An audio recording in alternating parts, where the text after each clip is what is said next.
Yeah, that was a tough one. This is hard. Let's see if I can get through this here. A few years back, 2, 3, 4 years back, we had a very interesting call come in. Camille Zemansky was our French student. She was riding with us. I believe she was scheduled to go to the airport to go back home this day that this call occurred. It was early morning, maybe 6, 7 o'clock in the morning. It was April morning, rainy, really heavy rain coming down. We got a call, just typical code 2 car wreck on the highway, 435 westbound, west of Quivira. Myself, Tyler Butts, and Brian Streif were assigned to the Quint, and we went down there for the call. Camille was scheduled to go to the airport that morning to go home. She went with us. She wanted to squeeze in one last call.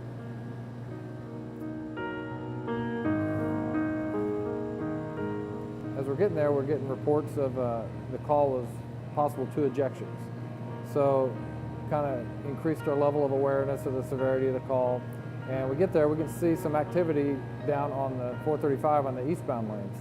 So we went down across Quivira, went down the on-ramp from 435, busted a U down at the bottom of the hill, and came right upon the wreck. The wreck was just west of the bridge, the Quivira Bridge.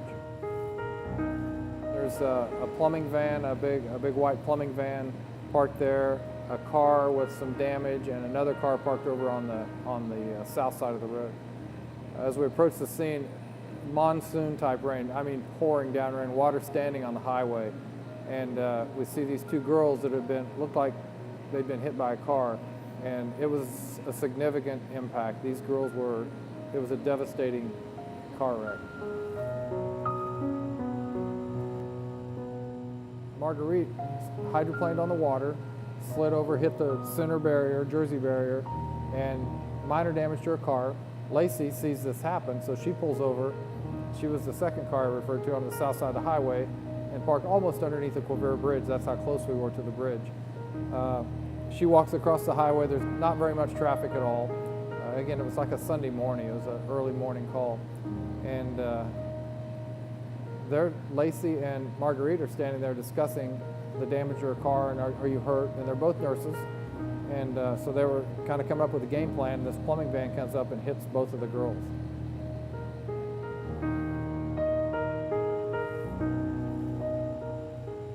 We start trying to treat them, and I don't remember if it was 11:44 or 11:35 initially arriving. The first unit pulled up, and we basically just scooped one of them up, put them in the back of the ambulance, and they took off to the hospital. The ambulances evacuated the patients quickly. Both patients were transported before the police even got there. The first arriving officer was a highway patrol officer, and he said, he came up kind of like bumfuzzled. He goes, "Where are the patients?" I said, "Well, they've already been transported." So he goes, "Well, how am I supposed to do my report?" And I said, "Well, my recommendation is I would do a death investigation because I don't believe either of these girls will make it." It was kind of an unusual turn of events having Brian Streif on the call with us, because he went in one of the ambulances and he was able to hand off Lacey to the ER facility, and Michaela, his wife, was the ER nurse. We went up to the hospital, picked up our guys, and the call ended. I mean, it was just another call, just a bad call.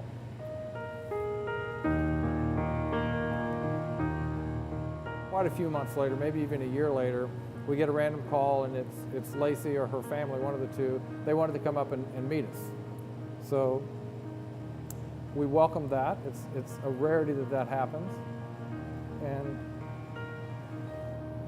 it was kind of a cool, it was really cool to see her walk through those doors. It was just kind of a nice reunion to get to meet her and her family, and they were very thankful. Very thankful. We became friends, and we're Facebook friends, and we keep in touch with them that way, in contact, and kind of we're the background friends, but you know, if we'd see each other in public, we'd know who each other were, and it's a really, really cool relationship. So fast forward to just about a month ago, I get a random note on Facebook and it's from Lacey, and she's invited us to her wedding.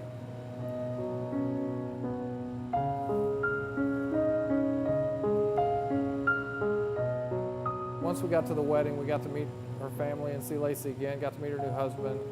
We also were surprised when we got to see Marguerite had been invited and chose to attend. We got to meet Marguerite and her family, and it was a really, really cool experience. Lacey says, I don't care what pictures I get as long as I get pictures with my firemen. Yeah, you know, to see her mom and her dad and her sisters and all of her friends there.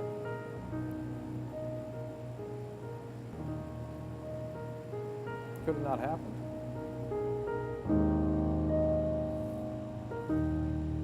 We got to see Lacey on her worst day and her best day. And it was pretty cool to see that. Not everybody gets to see that in their life, in their career. I consider us very fortunate to see that.